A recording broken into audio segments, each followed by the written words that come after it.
El Centro Cristiano Piedra Angular presenta a su pastor Ronnie Flores en Lo Esencial.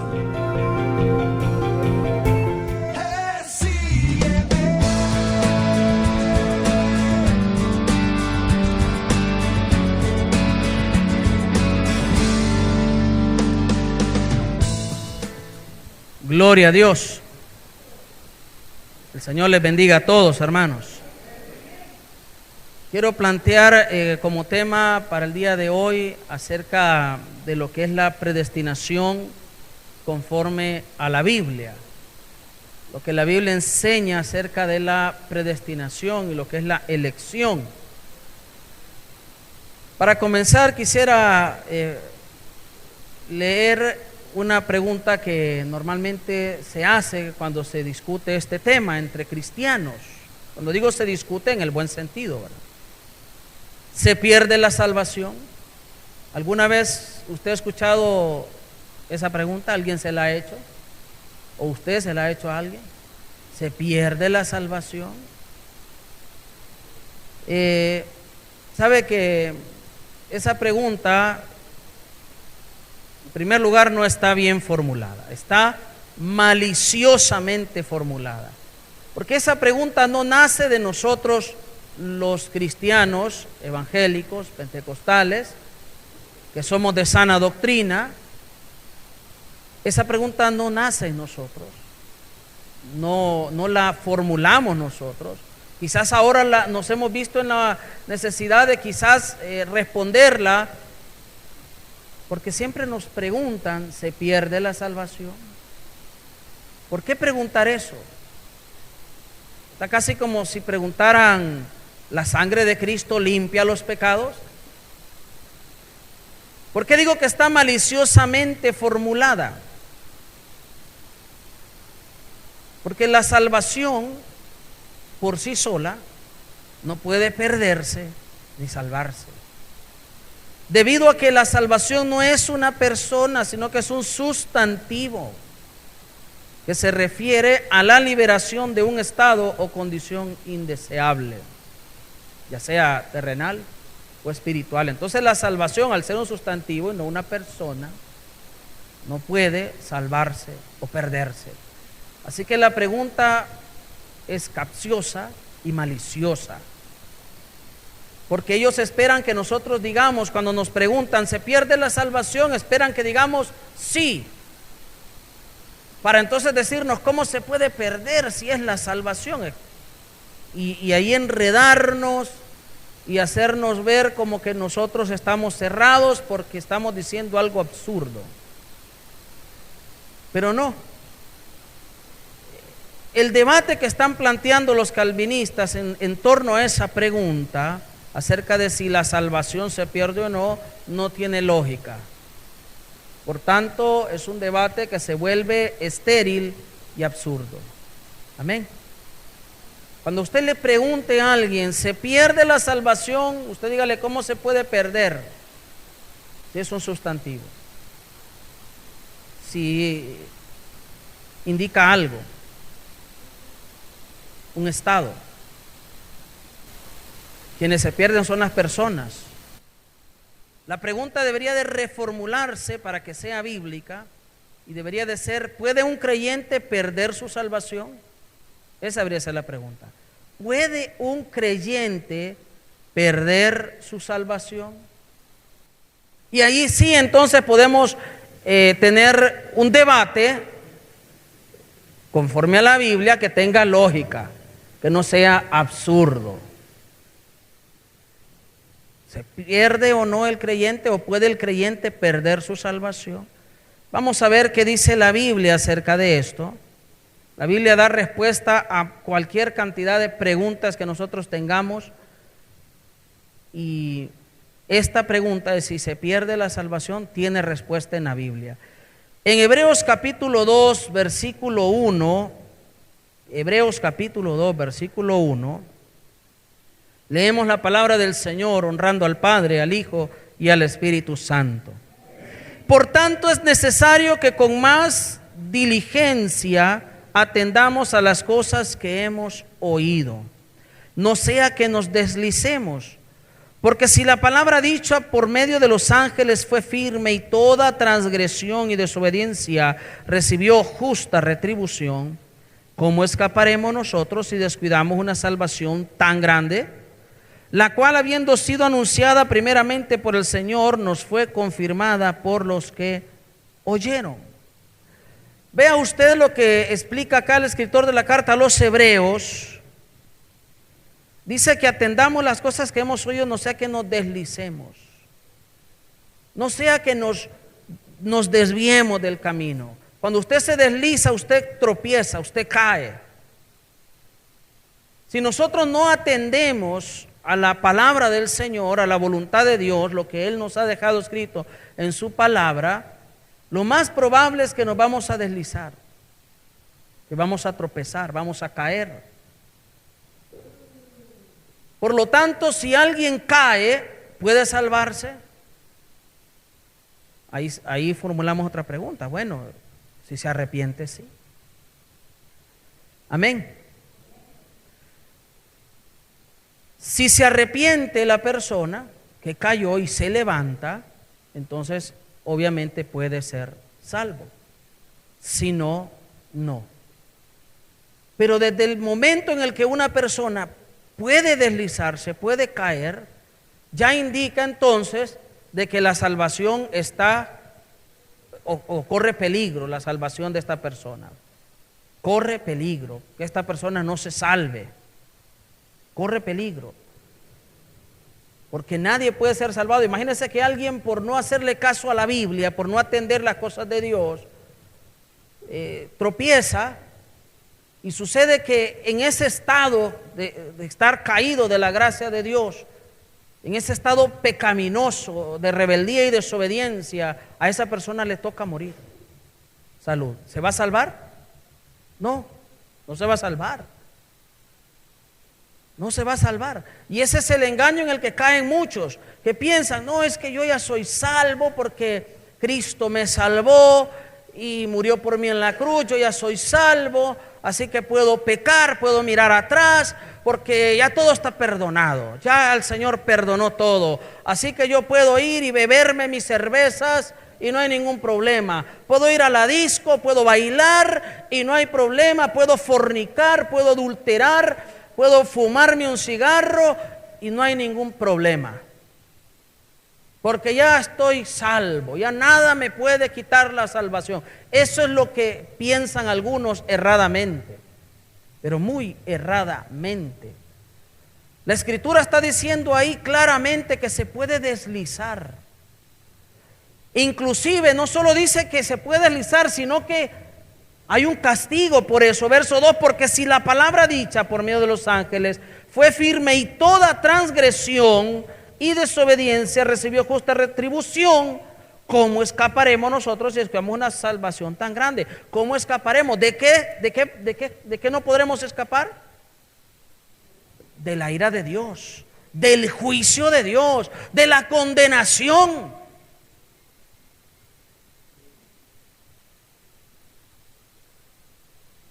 Usted no va a leer en la Biblia ni un versículo tan solo que nos dé una idea o que nos indique que nosotros podemos pecar y que no importa que pequemos, no importa que vivamos en la condición de pecado.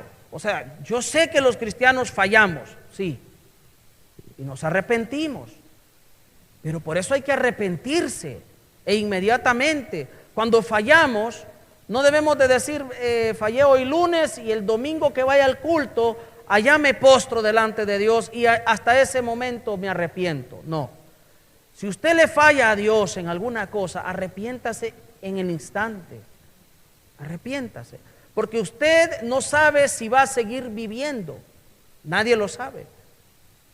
La vida nuestra, dice la Escritura, es como neblina, aparece por un poco tiempo y luego se desvanece. No sabemos si vamos a vivir. No sabemos ni siquiera una hora después, no sabemos media hora después. Nadie lo sabe. Ha sucedido miraba yo hace algunos meses atrás un video de un predicador en Brasil, está predicando, está hablando del Señor, está hablando de estar a cuentas con el Señor, porque nadie sabe el día ni la hora en que el Señor habrá de venir, y allí en plena prédica cae muerto. En plena prédica, ni terminó el sermón, cayó muerto. Y no crea usted que es la primera o la única persona a la que le pasa eso en la historia de la humanidad. Le han pasado a muchos. Que les ha tocado morir predicando en una calle, en una plaza. Les ha tocado morir predicando. ¿Cuántas personas se acuestan a dormir y no se despiertan? Mueren. Eso nosotros no lo sabemos. Entonces, ¿cuánto tiempo vamos a vivir? No lo sabemos. Esa doctrina de la predestinación conforme a la interpretación de Juan Calvino es una doctrina diabólica. Porque si la Biblia habla de una predestinación, claro que lo habla la Biblia, pero no es como la explican los calvinistas, que a través de las redes sociales se disfrazan de maestros de la palabra de Dios.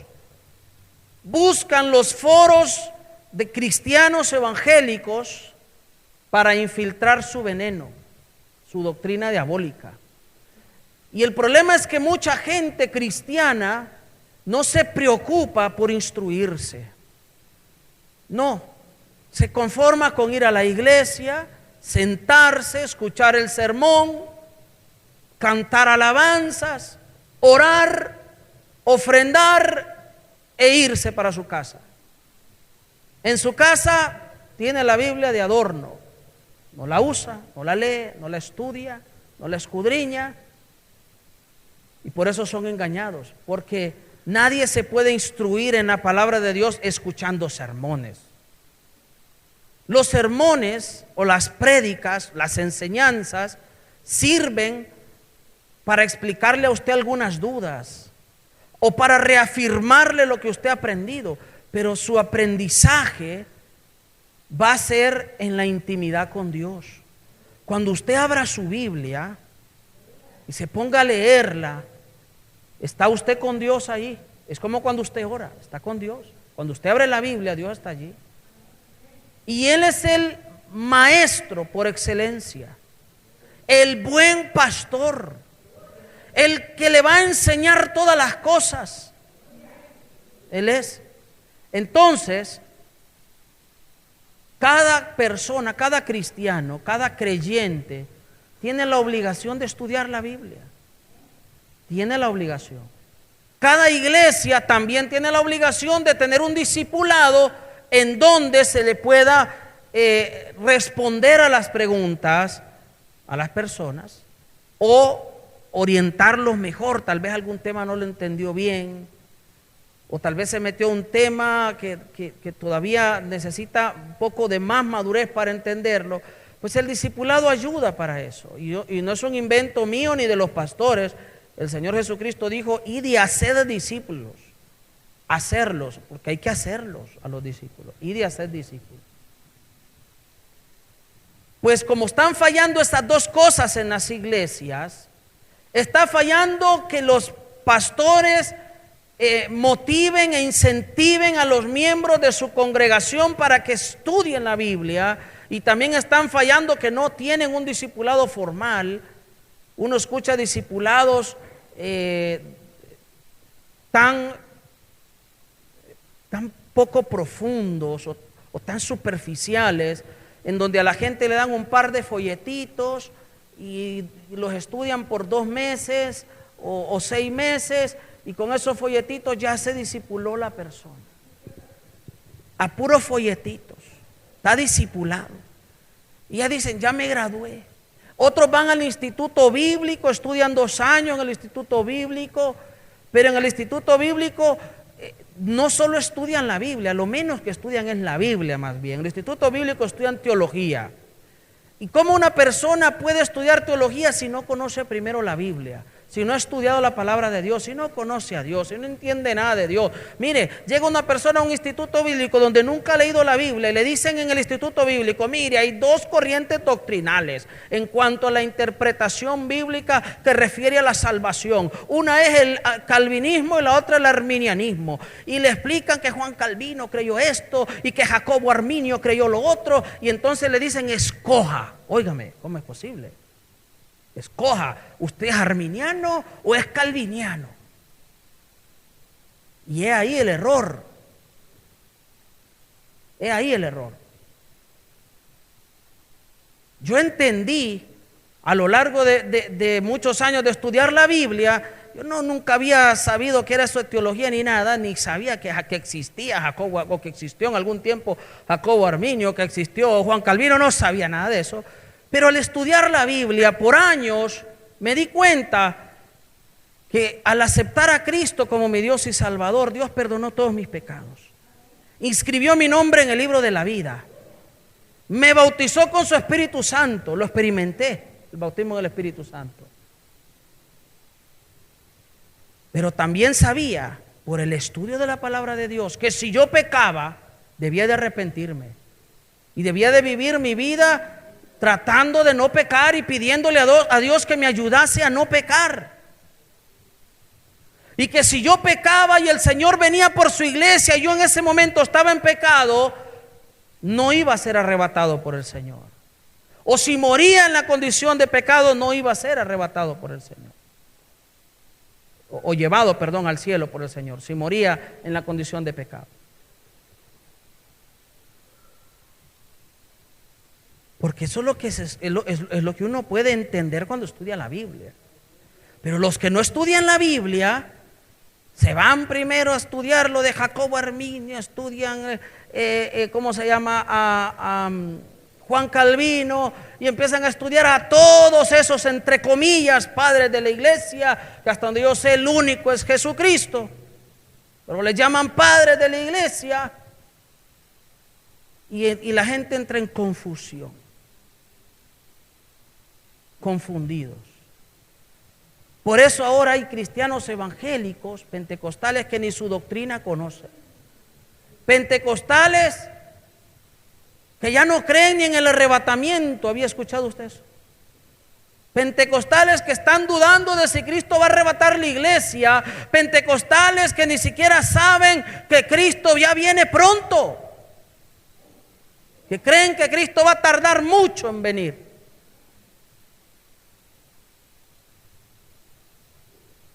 No puede estudiar nadie teología si primero no conoce bien la Biblia. Además, lo que le va a servir es la Biblia. Usted puede que nunca estudie teología en su Biblia. Gloria a Dios, no pasa nada. No pasa nada. La teología es nada, es una información que le sirve a usted para ciertas cositas. Pero lo que a usted le urge para su salvación, para su vida cristiana, para su buen testimonio, para ser un siervo fiel, un árbol frondoso que dé fruto bueno y abundante, lo que necesita es conocer la palabra de Dios. No necesita conocer los libros de nadie más. Ese es el problema con la teología. Que le ponen a estudiar los padres de la iglesia. Empieza a estudiar los padres de la iglesia desde el siglo I en adelante, olvídese. Y usted, lo triste es que se da cuenta de que le llaman padres de la iglesia un montón de curas. Usted está estudiando teología, se da cuenta un montón de sacerdotes son considerados padres de la iglesia. Y dicen que nosotros los cristianos salimos de la iglesia católica porque la iglesia nace con Cristo, queda con los discípulos, luego mueren los discípulos y quedaron los discípulos de los discípulos, y a su vez estos murieron y quedaron los discípulos de los discípulos de los discípulos, y así sucesivamente, hasta que formaron una iglesia mundial a la que le llamaron católica, y luego esa iglesia perseveró por no sé cuántos siglos, hasta que después se pervirtió un poco. Entonces salió por ahí un curita llamado Martín Lutero que estaba molesto por la venta de indulgencias, y de ahí nace entonces la reforma protestante, y de ahí salimos nosotros. Falso, todo eso es mentira. Esa es una mentira del tamaño de la iglesia católica. Es una mentira grande. Óigame, ¿y es que acaso un árbol malo da frutos buenos? De lo malo nace lo bueno. De una iglesia tan podrida y perversa como ha sido la iglesia católica, hereje y blasfema como ha sido la iglesia católica, puede salir pueblo de Dios de allí. O sea, por muchos siglos no hubo pueblo de Dios porque solo existió la iglesia católica, según ellos. O sea, pueblo remanente de Dios no hubo hasta que Dios de lo podrido sacó el pueblo de Dios. Por favor, a otro con ese cuento. Eso es mentira. Y un montón de cristianos se lo creen porque van al instituto bíblico y más no saben que esa es la historia conforme a la versión católica. Esa es la versión católica. La versión católica inclusive borra del mapa a los judíos. ¿Y dónde aparecen los judíos? En toda la versión católica. ¿Y los judíos dónde están? Los judíos cristianos, ¿dónde están? ¿O me va a decir usted que los judíos cristianos aparecieron hasta ahorita? Hasta el siglo XXI aparecieron los judíos cristianos. Judíos mesiánicos, claro que no. ¿Y quiénes fueron los que predicaban el evangelio? ¿A quién le ordenó el Señor predicar el evangelio a toda criatura? No fue a los judíos cristianos, que fueron los primeros 12 que él escogió, y luego toda aquella multitud de cristianos, judíos que se convertían. Con la predicación de Pedro se convirtieron ¿cuántos? Miles. Y no me diga que eran griegos los que se convirtieron con Pedro. No me diga que eran romanos, eran judíos. Con el apóstol Pablo luego es enviado junto a Silas a predicar el evangelio a los gentiles. Bernabé, Marcos fueron enviados, predicaron a los gentiles. Ahí se convirtieron muchos gentiles, pero también hubieron muchos judíos que se convirtieron a Cristo. ¿Por qué no cuentan esa historia? ¿Dónde están esos judíos? Borrados del mapa. Los gentiles que aceptaron a Cristo, ¿dónde están? No solo cuentan de los gentiles en Roma, como que si solo ellos existían. Ellos se hicieron católicos en su mayoría, pero los gentiles que había en otros países, ¿dónde están? ¿Dónde está la historia contando dónde están esos cristianos?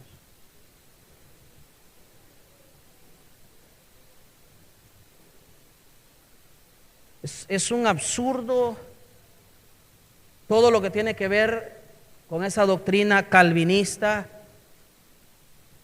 de una predestinación no bíblica, porque la predestinación bíblica no es lo que enseña Calvino, que dice que nosotros, los cristianos, fuimos predestinados por Dios desde antes de la fundación del mundo, y Dios dijo: fulano, sutano, mengano y perengano se van a salvar, y los otros, aquellos no se salvan. Por consiguiente, entonces usted que fue predestinado por Dios con nombre y apellido para que sea salvo, entonces usted puede vivir su vida como le plazca aquí en la tierra, haga lo que quiera, que Dios a la fuerza lo va a convertir. Va a venir Dios y le va a poner un sentir fuerte de convertirse a Él, y aunque esté en su agonía, allí se va a convertir a Dios. Mentira del diablo. No es así. Dios a nadie toma por la fuerza. A nadie. Si usted conoce la Biblia, si ha leído el Dios de la Biblia, el Dios de la Biblia a nadie toma por la fuerza. A nadie. Pero según el Calvino el Señor tomó por la fuerza y hace que se convierta la gente, aunque no quiera, se convierten porque están predestinados. ¿Y qué van a hacer? Pues no tienen de otra que convertirse. Y los que quieren buscar de Dios, como no fueron predestinados, aunque quieren ser hijos de Dios, no pueden. Haga lo que haga, ayune 100 días usted, aunque lo haga, no podrá ser salvo porque Dios no lo predestinó. ¿Por qué? Porque la salvación es por obras. Claro que no es por obras. ¿Y quién dice que es por obras? Si fuera por obras, entonces ¿qué obra tendríamos que hacer? Claro que no es por obras. Claro que no. Por eso yo no soy ni calvinista ni arminiano, ninguna de las dos. No creo que la salvación sea por obras. Sí creo que es por gracia, pero no como lo enseña Juan Calvino. Porque la gracia de Dios no solo es para unos pocos. Dios no es injusto, la gracia de Dios es para todo el que quiera venir a Él. Esa es la gracia de Dios, no para un puñado. Dicen los calvinistas que Jesucristo murió en la cruz solo por los escogidos. Mire qué blasfemia. Tienen un Dios injusto. un Dios que hace acepción de personas. No tienen un Dios justo como el que nosotros tenemos, fiel y verdadero, y que nos ama a todos. Alábelo.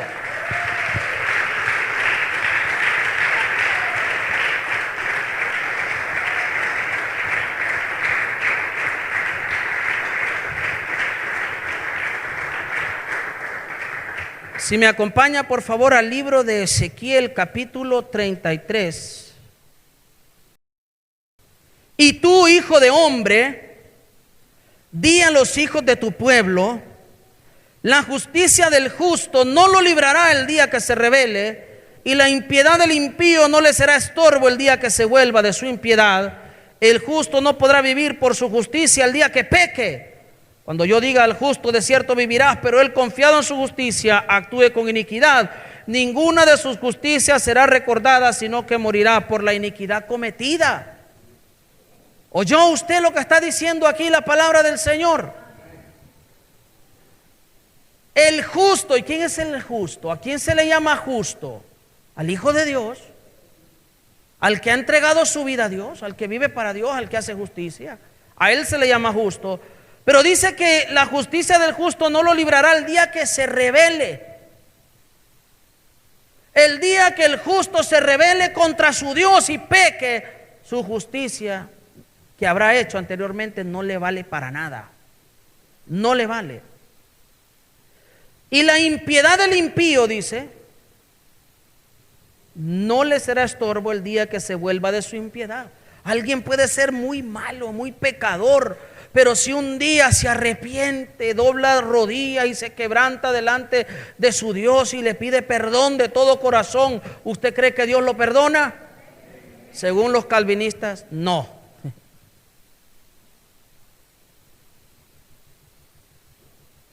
Si no está predestinado, no.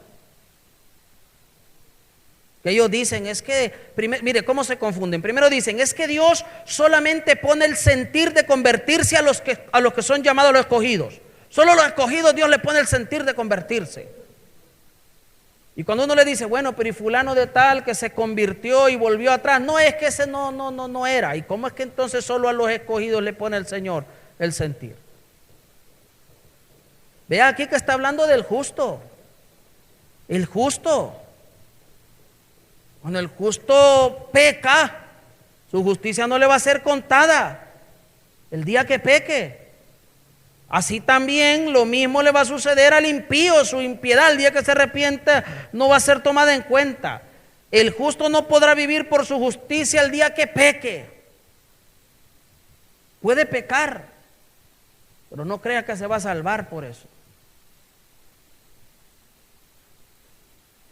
Mire el verso 13. Esto suena, ¿verdad?, como que el Señor sabía de que iban a predicar esto y por eso dejó escrito acá este versículo 13. Cuando yo diga al justo, de cierto vivirás, oiga bien, de cierto vivirás, me detengo ahí. Dicen los calvinistas que Dios no se echa para atrás, que si Dios le dice a alguien, tú eres salvo, nadie puede quitar eso. Nadie. Dios dijo que salvo y se salva. Bueno, hay una partecita de verdad en eso. ¿Cuál es la partecita de verdad? La partecita de verdad es que nadie puede cambiar lo que Dios establece. El único que lo puede cambiar es Dios mismo. Entonces Dios le dice al justo, de cierto vivirás. Pero mire qué más le dice. No solo le dice de cierto vivirás. ¿Qué más le dice el Señor en el verso 13? Pero él, confiado en su justicia, actúe con iniquidad, ninguna de sus justicias será recordada, sino que morirá por la iniquidad cometida. Dios mismo le está diciendo al justo, justo, tú vas a vivir. Dice el justo, voy a vivir, gloria a Dios. Pero si pecas, morirás. Dios lo dice. Los calvinistas solo cuentan la primera parte, no cuentan la otra parte. Y ahí está el engaño, ¿entiende? Ahí está la maldad. Por eso le digo que es una doctrina diabólica, porque busca engañar, como cuando la serpiente le dijo a Eva, no, si no moriréis, hombre, seréis igual a Dios, conocedores del bien y del mal, mezclando verdades con mentiras. El diablo es astuto Y así engaña a las personas, usando la misma Biblia. Así quiso tentar a nuestro Señor Jesucristo. Señor, tírate, si escrito está, sus ángeles mandará cerca de ti para que no dejen que tropiece tu pie en piedra. Tírate. Así es astuto. Y esa doctrina es astuta. La doctrina de la predestinación según Juan Calvino. La doctrina de los reformados, de la iglesia reformada. La iglesia reformada ha infiltrado en la iglesia evangélica esa doctrina perversa, que no tiene fundamento bíblico, y que los ignorantes de las escrituras se la tragan, la reciben, la abrazan y la toman como suya, porque no leen la Biblia, porque no entienden, no les interesa conocer a Dios. ¿Qué dice la palabra? Escudriñar las escrituras. ¿Por qué?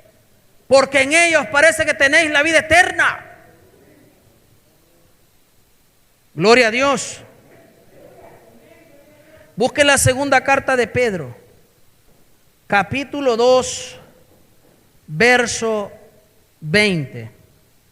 Si quieren argumentar que la cita de Ezequiel pues habla del pacto antiguo y que en el nuevo pacto cambió la cosa, pues aquí le explico que en el nuevo pacto también habla de lo mismo.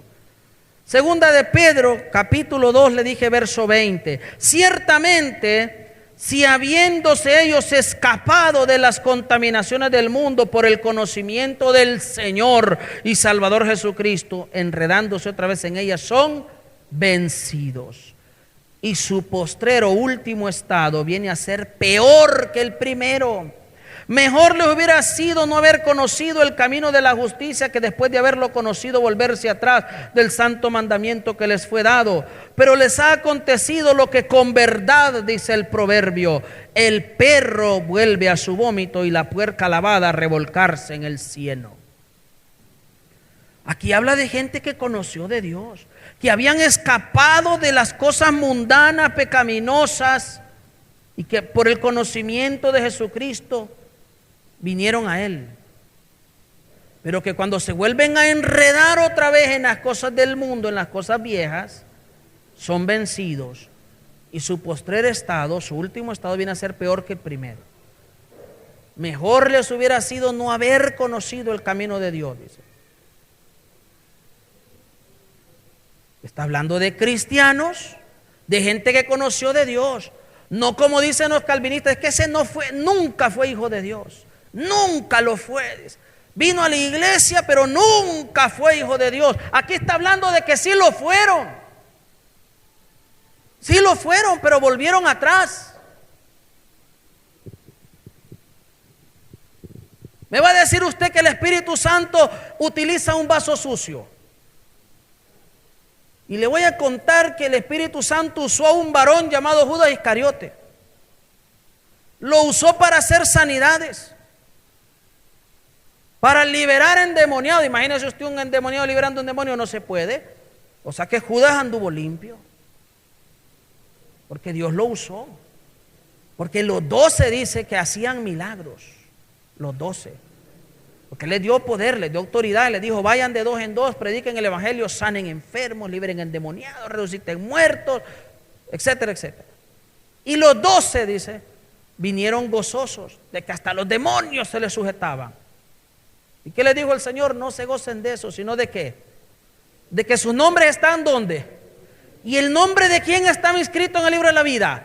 De los 12. O sea que ahí estaba el nombre de Judas Iscariote, como dicen los calvinistas que no. Ahí estaba escrito el nombre de Judas en el libro de la vida, lleno del Espíritu Santo y hacía milagros. Pero ellos dicen que no. ¿A quién le vamos a creer? ¿A Calvino o a Jesús? Y Judas se perdió al final, porque pecó, decidió pecar. Decidió hacer el mal y vendió a su Dios, a su Salvador, y lo vendió baratísimo, 30 piezas de plata. Eso no era nada, no pidió ni oro este tipo, plata pidió. No, no vale oro, el Señor vale plata, lo vendió barato.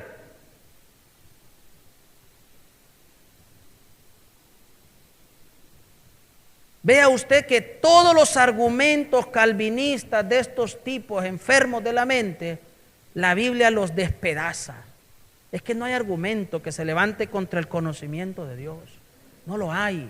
Porque esta no es sabiduría de hombre. Si fuera sabiduría mía, olvídese, estaría errada totalmente. Pero es la sabiduría de Dios. Amén. Y con la sabiduría de Dios, ¿quién puede? ¿Quién puede contra Dios? Nadie. ¿Cómo alguien va a escribir una doctrina que contradiga la Biblia y le creamos que es bíblica? Imposible. Imposible. Solo los perversos que quieren creer esas cosas son los que los siguen a ellos. Y los que se toman la molestia de que no se quieren ir solo al infierno. Se toman la molestia de crear perfiles falsos de Facebook, haciéndose pasar por maestros de la palabra. Se roban fotos de otro lado, las ponen para que la gente crea que son ellos y comienzan a infiltrar sus herejías perversas, diabólicas, para que caigan los incautos, para que caigan aquellos que nunca quieren crecer, que todavía están necesitando la lechita espiritual, que no han pasado a comer alimento sólido. Ellos son los que son engañados. Alaba al Señor usted, hermano.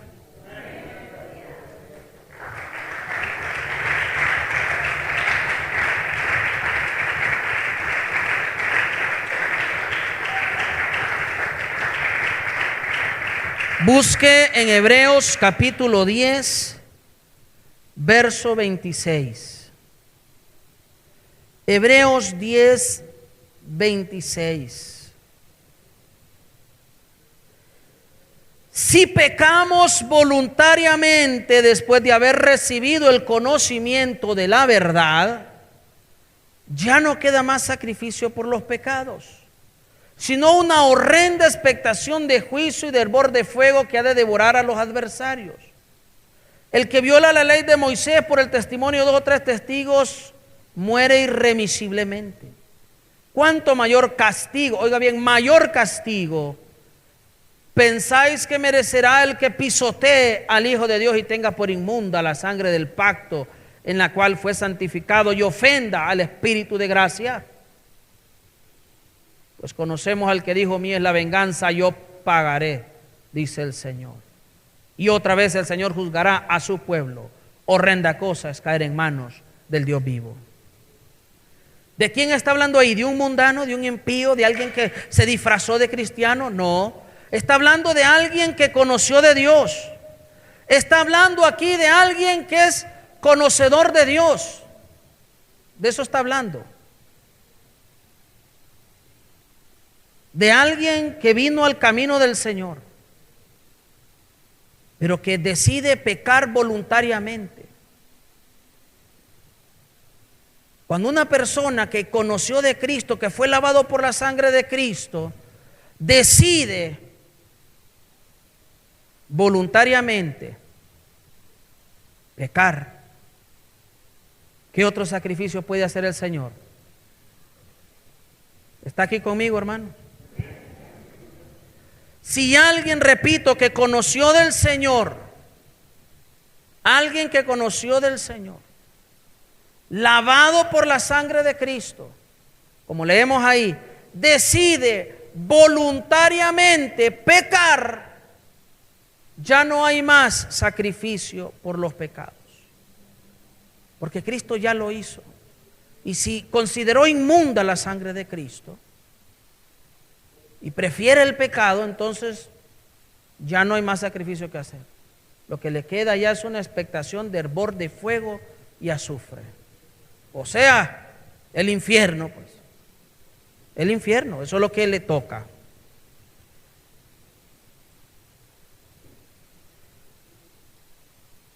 Apocalipsis 3:5.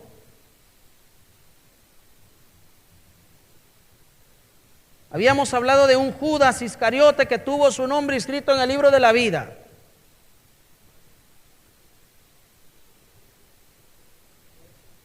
Lo había testificado Cristo. Cristo mismo.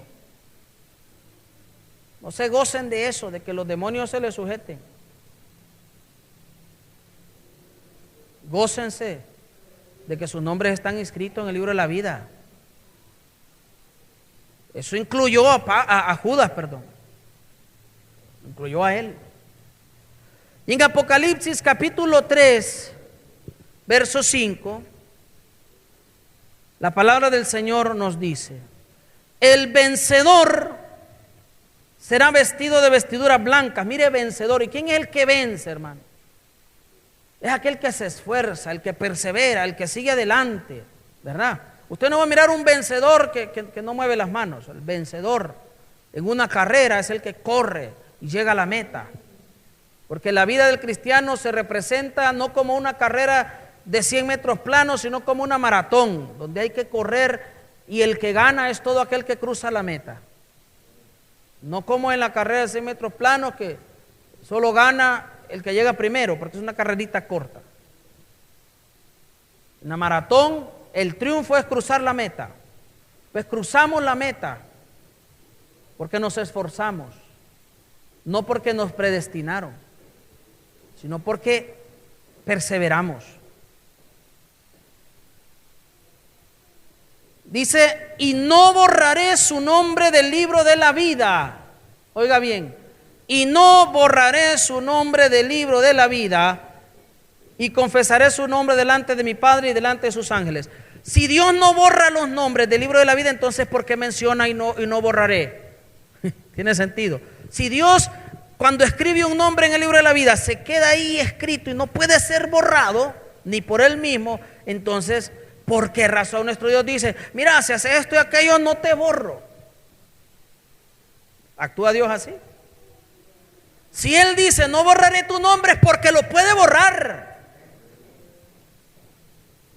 Pero no quieren creer en ese versículo porque le creen más a Juan Calvino. Se enamoraron de Juan Calvino y le creyeron más, cuando tienen que enamorarse de Dios.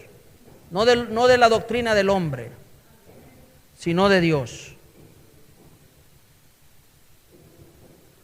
Algunos dicen: es que ustedes piensan entonces que Dios está en el cielo y cuando alguien acepta a Cristo, Dios lo escribe ahí en su nombre. Pero cuando esta persona peca, digo una mala palabra, Dios lo borra. Y de ahí esta persona se arrepiente, Dios lo vuelve a escribir. Y de ahí vuelve a pecar porque se enojó y guardó rencor. Entonces Dios lo vuelve a borrar. Entonces se vuelve a arrepentir y Dios lo vuelve a escribir. Y Dios está borrando y escribiendo. No es así. Tratan de burlarse de nosotros, que creemos que sí puede ser borrado un nombre, el libro de la vida, porque la Biblia lo dice. Tratan de burlarse de nosotros diciendo que el Señor entonces está en el cielo, borra y escribe, borra y escribe, borra y escribe. No es así. Mire, si Dios, que es más inteligente que nosotros, que es infinitamente más sabio también, imagínense qué es lo que Dios puede hacer. Yo que soy ser humano, limitadísimo en mi inteligencia, ¿qué haría yo, por ejemplo? Oiga bien, si a mí me dijeran: mire, cada vez que una persona, usted lo va a observar, y cada vez que se equivoquen, les voy a poner con una cuchara en la boca y un huevo, y van a estar, vamos a dar un cartón de huevos a cada uno, y van a estar caminando, y cada vez que se le caiga el huevo, entonces esa persona es borrado del libro. Mientras mantenga el huevo, ahí está escrito. ¿Qué haría yo? Dejo que termine con todos los huevos y al final veo si le fue bien o no le fue bien, y lo dejo inscrito en el libro de la vida. Algo así hace Dios. Dios, cuando usted acepta a Jesucristo, Dios lo inscribe y Dios no pasa borrando. Ahí está escrito su nombre, está escrito en el libro de la vida. Si usted peca, Dios no lo va a borrar, porque su vida no ha acabado, su vida todavía sigue adelante, su nombre está escrito ahí. ¿Cuándo Dios lo va a borrar? Cuando usted esté delante de Él. Dios lo va a mirar y va a mirar sus obras y va a mirar sus pecados. Si usted es una persona que vivió en pecado, entonces Dios lo borra. Si no, entonces quedó su nombre inscrito y entra al reino de los cielos. Así va a pasar. Dios va a esperar hasta el final. No crea que Dios va a estar reescribe y borra hasta el final. Por eso hay un juicio. Si el nombre quedara ahí entonces escrito o borrado y todo, entonces sería medio confuso el juicio. Pero hay un juicio y en el juicio se dictamina la sentencia. ¿Entiende? ¿Y qué esperará el juicio? Pues ahí va a esperar el Señor. Busca en Gálatas capítulo 3. 3:1 de Gálatas. Gálatas insensatos, ¿quién os fascinó para no obedecer a la verdad? A vosotros, ante cuyos ojos Jesucristo fue ya presentado claramente crucificado. Esto solo quiero saber de vosotros: ¿recibiste el Espíritu Santo por las obras de la ley o por el escuchar con fe? Tan insensatos sois, habiendo comenzado por el Espíritu, ahora vais a acabar por la carne. Vea usted que hay gente que comenzó por el Espíritu y terminó en la carne. Los calvinistas dicen que no se puede. Sí, es que nunca lo tuvieron, nunca tuvieron el Espíritu, por eso pecaron. Sí, hay gente que sí lo tuvo, que comenzó por el Espíritu, que caminó bien en el Señor, pero algo pasó con estas personas. Cambiaron su mirada, de tener su mirada puesta en el Salvador, miraron lo terrenal, lo material, y ahí es donde se desviaron y cayeron. Comenzaron por el Espíritu, terminaron en la carne. Una vez más, Calvino y su doctrina por el suelo. Santiago, capítulo 1, verso 12.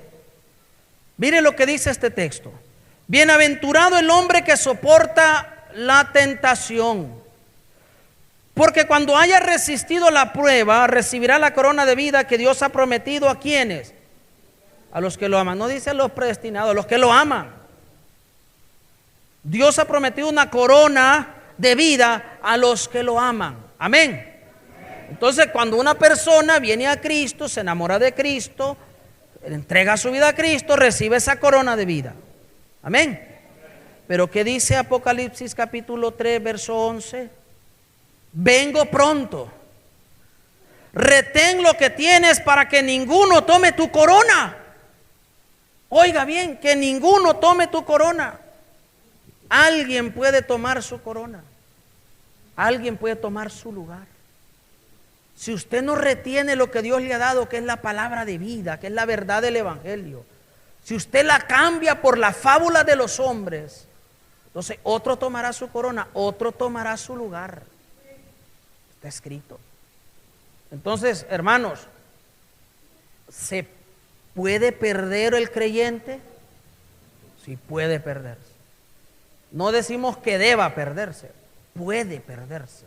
Está dentro de las posibilidades, dependiendo de cómo vive su vida. Si la vive para Dios, entregado a Dios, o la vive como le gusta, satisfaciendo sus deseos y sus gustos. En el versículo anterior dice, en el versículo 10, 3:10 de Apocalipsis: por cuanto has guardado la palabra de mi paciencia, yo también te guardaré de la hora de la prueba que ha de venir sobre el mundo entero, para probar a los que habitan sobre la tierra. Si guardamos, dice, si guardamos la palabra. ¿Oyó bien? No dice, si fuiste predestinado, entonces yo no. Si guardaste la palabra, si guardaste los mandamientos. Óigame, si podemos hallar muchos versículos más de lo mismo. Es que la salvación es por obras. No está diciendo ahí que es por obras. Hay que saber leer. No está diciendo que es por obras. La salvación el Señor la compró con su sangre, y por su gracia nos la ha dado a nosotros los que creemos en Él. Pero es nuestra responsabilidad vivir nuestra vida como Dios lo manda, para que no entonces volvamos a nuestro estado anterior, nuestro estado de pecado, de rebeldía, de desobediencia. Porque si venimos al camino del Señor, o sea, Él nos da la vida, pero también quiere que vivamos conforme a como deben de vivir los hijos de Dios, pues. Que vivamos de la manera que Él quiere que vivamos nosotros, que nos diferenciemos del mundo. O sea, si una mujer que se dedicaba a la prostitución se arrepiente y viene al camino del Señor, ¿cómo va a ser que se sigue dedicando a lo mismo, argumentando que es un trabajo? Que tiene que darle de comer a sus hijos. No se puede. Tiene que vivir honestamente, honradamente, como manda la palabra, en santidad.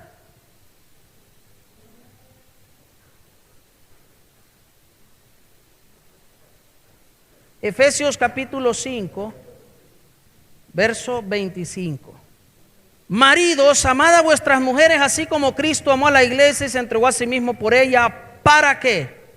Para santificarla, habiéndola purificado en el lavamiento del agua por la palabra, a fin de presentársela a sí mismo una iglesia gloriosa, que no tuviera mancha, ni arruga, ni cosa semejante, sino que fuera santa y sin mancha. La sangre de Cristo nos limpia de toda mancha. Eso hace de todo pecado, toda contaminación. Pero si ya nosotros limpios, purificados, miramos el pecado y hacemos como leíamos en Pedro, como la puerca que después de ser lavada se vuelve a revolcar en el lodo, hermano. Tenemos que vivir en santidad, apartados para Dios, alejados del pecado. Antes seguíamos la corriente del mundo, siguiendo la voluntad del príncipe de la potestad del aire, del diablo. Ahora no, ahora vivimos conforme a la voluntad de Dios y guiados por el Espíritu Santo de Dios. Eso se espera de nosotros. Mateo capítulo 22, verso 11. Cuando entró el rey para ver a los invitados, vio allí a un hombre que no estaba vestido de boda y le dijo: amigo, ¿cómo entraste aquí sin estar vestido de boda? Pero él guardó silencio. Entonces el rey dijo a los que servían: atadlo de pies y manos y echadlo a las tinieblas de afuera, allí será el lloro y el crujir de dientes, pues muchos son llamados, pero pocos escogidos. Ya vamos a explicar qué es eso, escogidos y todas esas cosas. Nadie puede pretender entrar al reino de Dios si no está vestido de bodas. ¿Y cómo está vestido de bodas uno? De lino limpio y resplandeciente. Lino fino, limpio y resplandeciente. Esa es la vestidura que nos da el Señor cuando venimos a Él. Acuérdense, si nuestros pecados fueren rojos como el carmesí, vendrán a ser como blancas lanas. Esa es la ropa que el Señor nos da, esa vestidura. Nos vestimos de novia para el Señor y lo esperamos así, vestidos de novia. No nos vamos a quitar la ropa de santidad y nos vamos a poner los andrajos más sucios y asquerosos y vamos a pretender esperar al novio de esa manera. El que no está vestido de boda va para afuera. Hay que estar vestido de boda. Amén. Alabe lo que Él vive.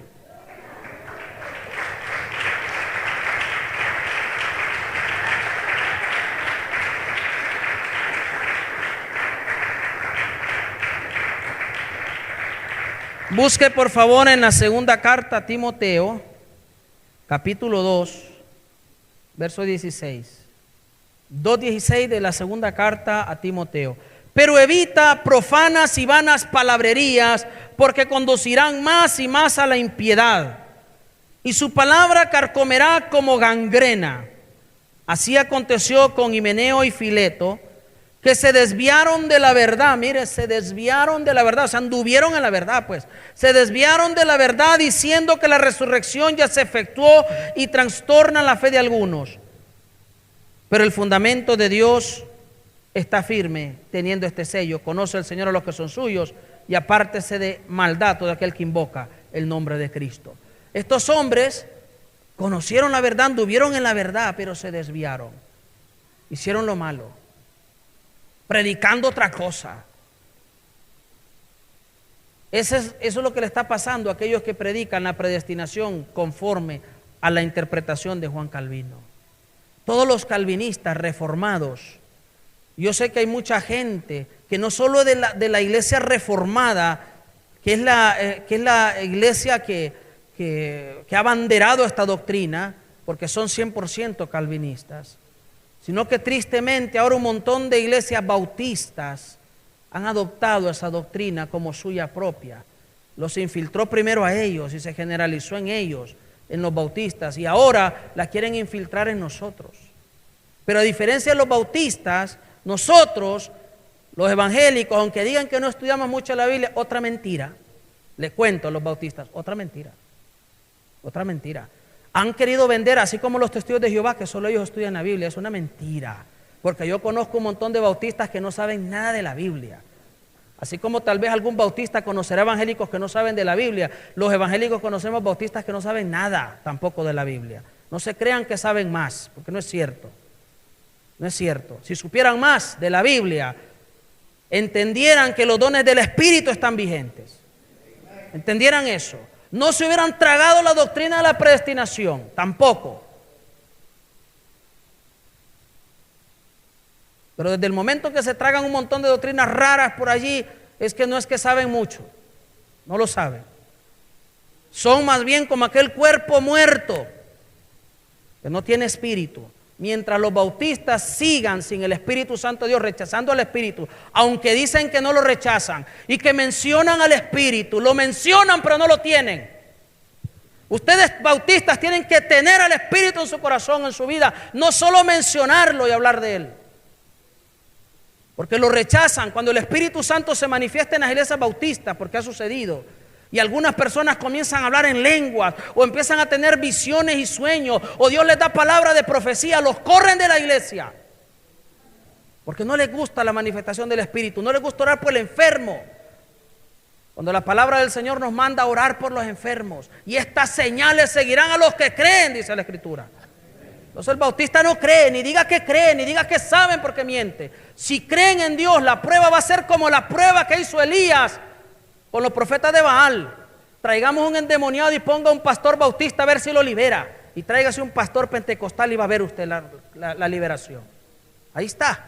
Los profetas de Baal se sangraban todos, se herían y gritaban a Baal y nada los escuchó. Lo mismo le pasa al bautista, no tiene al Espíritu Santo. Cuando les cae un endemoniado en la iglesia, lo que hacen es que lo amarran y lo llevan al manicomio.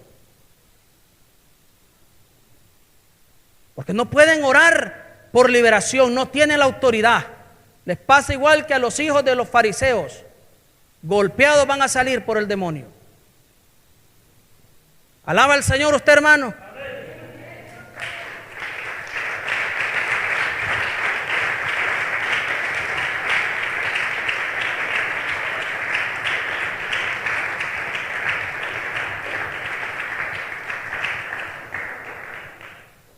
Estos son dos reformados y estos bautistas son como Himeneo y Fileto, creyendo otra cosa, predicando otra cosa. Se van a perder como Himeneo y Fileto si no se arrepienten de su pecado. Primera de Pedro capítulo 2, verso 10. Vosotros que en otro tiempo no erais pueblo, ahora sois pueblo de Dios. En otro tiempo no habíais alcanzado misericordia, ahora habéis alcanzado misericordia. Ya vamos a explicar la predestinación conforme a la Biblia, porque no es como la enseñan ellos. Porque si la predestinación fuera como lo enseña Juan Calvino, este versículo entonces contradice todo eso. Porque dice, vosotros que en otro tiempo no erais pueblo. ¿Cómo es que no eran pueblo si no estaban predestinados? Ojo, ¿cómo es que no eran pueblo? Ahora sois pueblo de Dios. Ahora. ¿Cuándo? Cuando recibieron a Cristo, cuando vinieron a los pies de Cristo. En otro tiempo, dice, no habíais alcanzado misericordia. Y si estaban predestinados, ¿cómo es que no habían alcanzado misericordia? Ahora, dice, porque aceptaron a Cristo, habéis alcanzado misericordia. Una vez más, derribado el argumento calvinista. ¿Qué es la predestinación? La predestinación la vamos a explicar sencillo. Vamos a ir a Romanos. Vamos a entrar en materia ahí. Capítulo 8, verso 29. Versículo que le gusta a los calvinistas y más no saben que este mismo versículo les da duro, pues, porque no saben leer, no entienden. Le dije Romanos 8:29, a los que antes conoció, también los predestinó para que fueran hechos conforme a la imagen de su Hijo, para que Él sea el primogénito entre muchos hermanos. Y a los que predestinó, a estos también llamó, y a los que llamó, a estos también justificó, y a los que justificó, a estos también glorificó. Ok, explicamos ahí entonces. ¿Qué sucedió primero? ¿Fuimos predestinados o conocidos? ¿Qué dice la Escritura ahí? A los que antes conoció. O sea, ¿cómo que nos había conocido si no habíamos nacido? Dios puede hacer eso. Dios puede. A los que antes conoció, también los predestinó. Entonces, ¿qué sucedió primero? Nos conoció y después nos predestinó. Pero ¿cómo nos había conocido? Aquí voy a explicar algo que es el tiempo. Yo sé que aquí en la iglesia Piedra Angular usted lo ha escuchado antes, pero hay gente que no lo ha escuchado y lo voy a volver a explicar. El tiempo. El tiempo para nosotros los seres humanos es como una línea. ¿Alguien se acuerda de la recta numérica que le enseñaban a uno en quinto y sexto grado en la escuela? La recta numérica es una línea así que se extiende hacia los dos lados, ¿verdad? Hacia el infinito positivo, dicen el infinito negativo, nace en el cero y se extiende, ¿verdad? La derecha hasta el infinito y a la izquierda hasta el menos infinito. Bueno, el tiempo para nosotros, para los seres humanos, es como la recta numérica, pero solo con los números naturales. Olvídese de los números negativos. O sea, del cero en adelante. Así es el tiempo para nosotros. El tiempo va avanzando, mire. ¿Podemos regresar atrás? No se puede, solo se va avanzando. Por eso, por más que la ciencia ficción nos habla de una máquina del tiempo, no existe, ni la van a inventar nunca. Por más que digan que ya la inventaron, que están cerca, no podrán, porque es como una línea, no se puede volver. Es una línea el tiempo para los seres humanos. Siempre avanza. Para Dios no.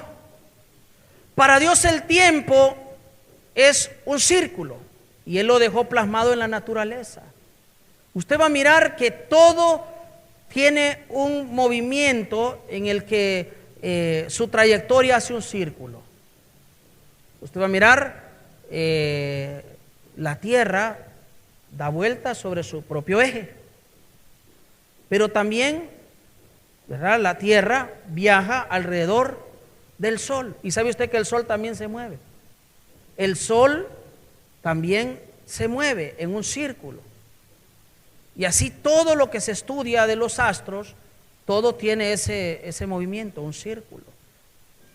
Un círculo, el tiempo es así. Para Dios el tiempo es un círculo. Cuando usted dibuja un círculo, cuando usted ve un círculo, mejor dicho, ¿dónde está el inicio del círculo? ¿Alguien sabe dónde inicia el círculo? Présteme atención acá. ¿Dónde inicia el círculo? No hay un inicio. ¿Y dónde termina? Usted ve un círculo, usted ve una línea, usted sabe dónde está el inicio y el final. Pero cuando usted ve un círculo, ¿dónde está el inicio? No se sabe. Y el círculo puede estar fluyendo sobre él mismo, o sea, dibujándose sobre él mismo, mire, fluyendo. Como los días. Como los días. Usted ve el sol que sale, se pone, así. Así es el tiempo para Dios. Por lo tanto, Dios puede estar en todos los tiempos. Dios no es que se mueve como piensan algunos, que viaja del pasado al futuro y así. No, Dios no viaja. Dios está en todos los tiempos. Está en el principio y está en el final. Porque Él dijo, yo soy el alfa y la omega, el principio y el fin. No dijo, yo me muevo en el principio y el fin. Dijo, soy el principio y soy el fin. ¿Cuándo deja de ser el principio? Nunca. ¿Cuándo deja de ser el final? Nunca. Por lo tanto, si Él es el principio y Él es el final, Dios está en todos los tiempos. Dios está ahorita aquí. ¿Está Dios en el tiempo que hizo la creación? También. ¿Y está en el tiempo del juicio final? También. Y en otros tiempos que quizás no se nos han revelado. Dios está en todo el tiempo. Entonces, como Dios está en todo el tiempo, es el alfa y el omega, el primero y el último, Él conoce todo. Entonces, cuando Él estaba haciendo la creación, Él ya conocía el final, porque Él está en los dos tiempos. Y cuando hizo la creación, Él ya nos conocía a nosotros. Por eso dice, a los que antes conoció, también los predestinó. ¿Ve qué fácil es? Nos conoció y como nos conoció, nos predestinó. ¿Qué tan difícil es entender eso? No es que Dios predestinó porque quiso predestinar y dijo, los de este grupo de acá me caen bien, se salvan. Y los de aquí, no, estos se condenan. Los de allá me caen bien, se salvan también. No es así. No es así. Sino que Dios conoció y Dios sabía y Dios dijo, este varón que está acá, este varón va a tener un corazón bueno para mí, este se va a entregar a mí, este me va a servir, entonces está predestinado. ¿Entiendes? Predestina a un pueblo el Señor. Un pueblo que lo va a servir a Él, que lo va a amar, que le va a ser fiel. Y a ese pueblo es al que Él va a arrebatar un día. Los que estamos vivos, los que están muertos también, recuerde, los muertos en Cristo resucitarán primero. ¿Entendió? Mire que la predestinación hay que entenderlo de esa manera, porque esa es la manera bíblica y correcta de entenderlo. Así es. Ahora, usted quiere ser parte de los escogidos de Dios, entonces entréguele su vida a Cristo. Viva para Dios, porque Dios le da oportunidad de ser salvo a todos, no solo a unos cuantos, a todos le da el Señor la oportunidad de ser salvos.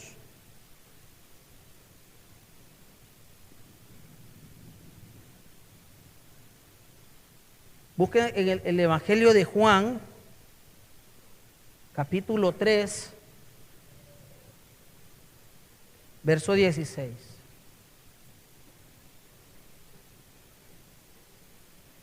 De tal manera amó Dios al mundo que ha dado a su Hijo unigénito, para que todo aquel que en Él cree no se pierda, sino que tenga vida eterna. Mire, no habla de predestinado como enseñan los calvinistas, no.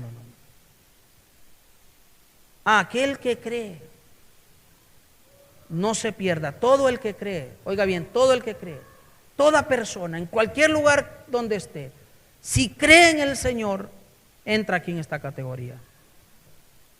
No se perderá, sino que tendrá vida eterna. Y dice luego el verso 17, Dios no envió a su Hijo al mundo para condenar al mundo, sino para que el mundo sea salvo por Él. Mire, la voluntad de Dios ha sido salvarnos a todos. Tristemente, Él sabe que no todos van a venir a sus pies, que la mayoría más bien no va a querer venir a sus pies. Él lo sabe, pero sin embargo murió por todos. El que en Él, dice, cree, no es condenado. Pero el que no cree ya ha sido condenado, porque no ha creído en el nombre del unigénito Hijo de Dios. Ahora, ¿por qué no creen? Aquí lo dice. Y esta es la condenación. La luz vino al mundo, pero los hombres amaron más las tinieblas que la luz, porque sus obras eran malas. Pues todo aquel que hace lo malo detesta la luz y no viene a la luz, para que sus obras no sean puestas al descubierto. Pero el que practica la verdad viene a la luz, para que se ponga de manifiesto que sus obras son hechas en Dios. ¿Por qué muchos no quisieron venir al camino del Señor? Porque aman más sus obras pecaminosas. ¿No le ha pasado a usted cuando usted habla de Cristo? Hay gente que le dice, es que mire, yo no estoy preparado, es que mire, yo todavía no estoy listo, a mí me gusta mucho ir a bailar, a mí me gusta mucho beberme mi cervecita. Ha habido gente inclusive que dice, yo ando buscando una iglesia donde me dejen beberme mi cervecita y ahí me voy a congregar. Bueno, y las encuentran, si hay de todo. Mire, los homosexuales anduvieron buscando una iglesia donde les permitieran a ellos seguir siendo homosexuales y casarse y toda la cosa. Y ya hay iglesias de todo tipo, de iglesias para homosexuales, de todo tipo, desde iglesias católicas hasta de las que usted quiera. Hay iglesias para homosexuales. Hay iglesias para nudistas, esa gente que le gusta andar desnudo. Hay iglesias donde el predicador está ahí desnudo predicando y todos están desnudos ahí. Y esa cosa horrible, ahí están todos. Hay para todos. No, si el diablo le da gusto a la gente. Cuando la gente no quiere lo de Dios, pues busca que el diablo le ofrezca otra cosa. Y el diablo les ofrece. Ahí está. Hay para todos los gustos. Hay gente que hace cosas ridículas. Por eso usted va a mirar predicadores. Estaba mirando en la televisión yo una disque pastora de Colombia que tiene iglesias en Estados Unidos y en Colombia y hace que los matrimonios se destruyan, porque esta señora dice que para purificar al hombre y a la mujer y liberarlos del pecado de la lujuria, entonces ella hace un ritual ahí medio raro que a los hombres les gusta, pero a las mujeres no. Oiga bien, porque les gusta el pecado. ¿Qué ritual es ese? La señora le dice: yo me voy a acostar con su marido y usted va a mirar, y usted no se tiene que enojar.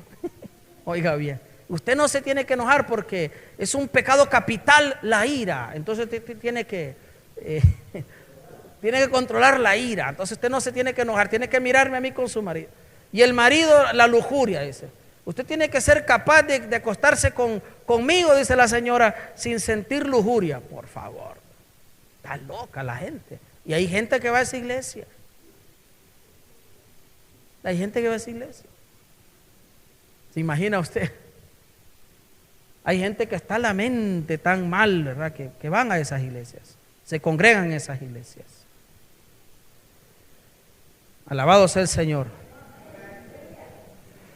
Busquen Primera de Pedro capítulo 1 verso 2.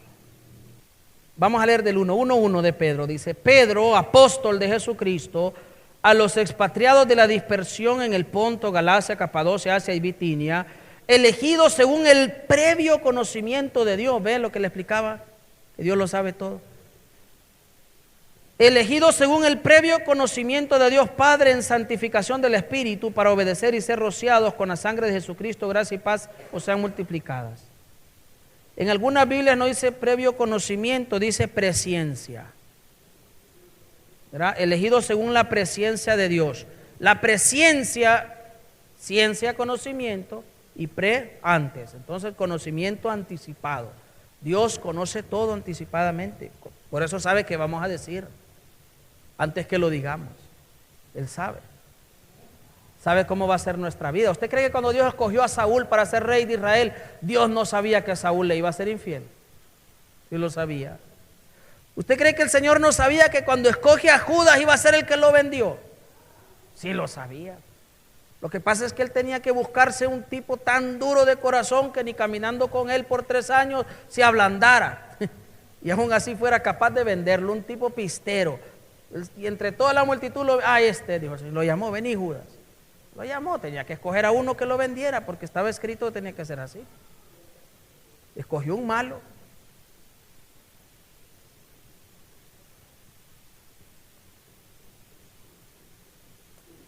Bueno, y mire que aún así, pues, aún así recibió cosas como para que después él no tuviera excusa, como las que habíamos hablado anteriormente. Caminó con Dios, fue contado entre los 12, fue llamado hijo de Dios, recibió poder del Espíritu Santo, su nombre fue inscrito en el libro de la vida. ¿Cuántas cosas recibió él? Y aún así traicionó al Señor. Y eso le pasa a muchos creyentes hoy en día. Dios los recibe como hijos. Dios los recibe y los bendice, les da dones de lenguas, de profecía, de muchas cosas. Y la gente aún así después vuelve atrás. Pero Dios es misericordioso y Él da. Amén. Aunque Él a veces sabe que se le van a dar vuelta, pero Él da. Así es Dios. Bendito sea el nombre de nuestro Señor.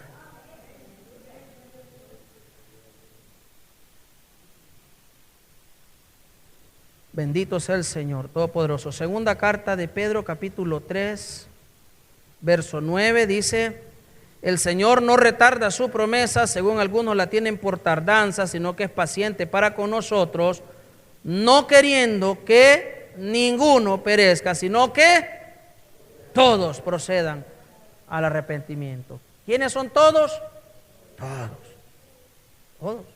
Todos los que hay. La voluntad de Dios es que todos procedan al arrepentimiento. Si 8,000 millones de habitantes hay sobre la tierra, pues que los 8,000 se arrepientan, eso quiere Dios. Ahora, no obliga a nadie.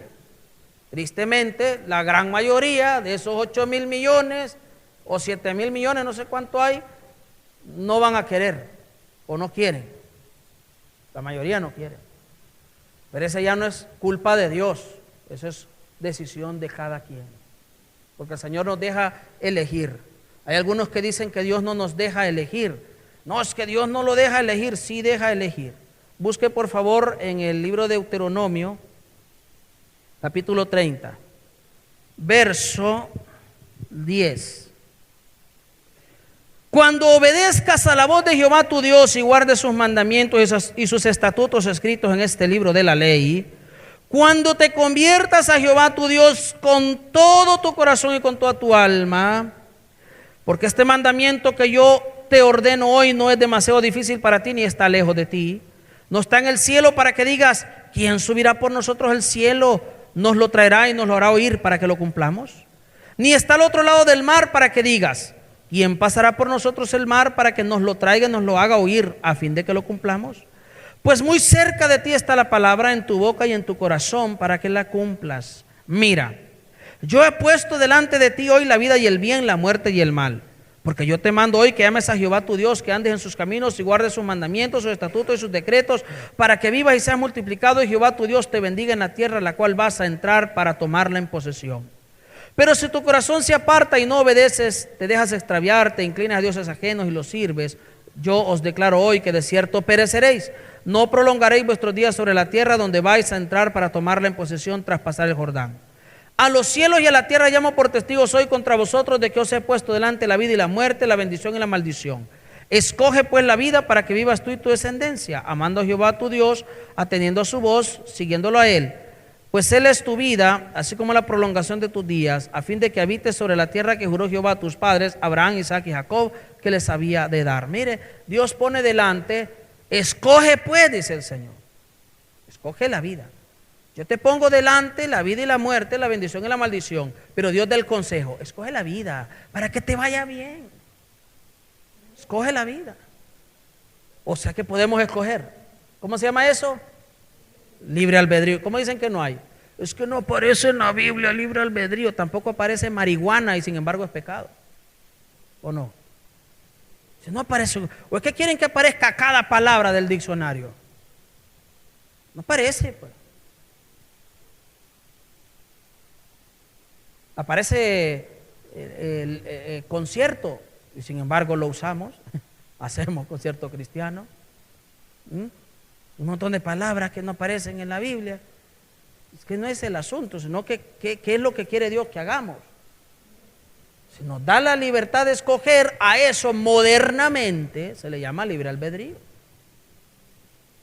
¿Sí? En el tiempo moderno así se le llama, libre albedrío. Aunque digan que no aparece ahí. Tampoco aparece Trinidad o triunidad. Y sin embargo sabemos que es una doctrina bíblica. Aunque no aparezca. Son conceptos modernos que se inventan para llamarle de alguna manera a estas enseñanzas. Alabado sea el Señor. Busque el libro de Josué capítulo 24, Josué 24, 14. Ahora pues, temed a Jehová y servidlo con integridad y verdad. Quitad de en medio de vosotros los dioses a los cuales sirvieron vuestros padres al otro lado del río y en Egipto, y servid a Jehová. Mire lo que dice Josué y el consejo. Si mal os parece servir a Jehová, escogeos hoy a quien sirváis. Si a los dioses a quienes sirvieron vuestros padres cuando estuvieron al otro lado del río, o a los dioses de los amorreos en cuya tierra habitáis, pero yo y mi casa serviremos a Jehová. Otro texto donde se nos explica ahí que también podemos elegir. Él da el consejo, sirvan a Jehová, no se aparten de Él, guarden sus estatutos. Pero si mal les parece servir a Jehová, entonces decidan a quién van a servir. A los demonios que servían allá en Egipto, al otro lado del río, o a los demonios que habían aquí con los cananeos, pues a los ídolos de ahí, demonios. ¿A quién van a servir? Escojan. Pero yo y mi casa serviremos al Dios verdadero, a Jehová. Amén. Alabe lo que Él vive, pues.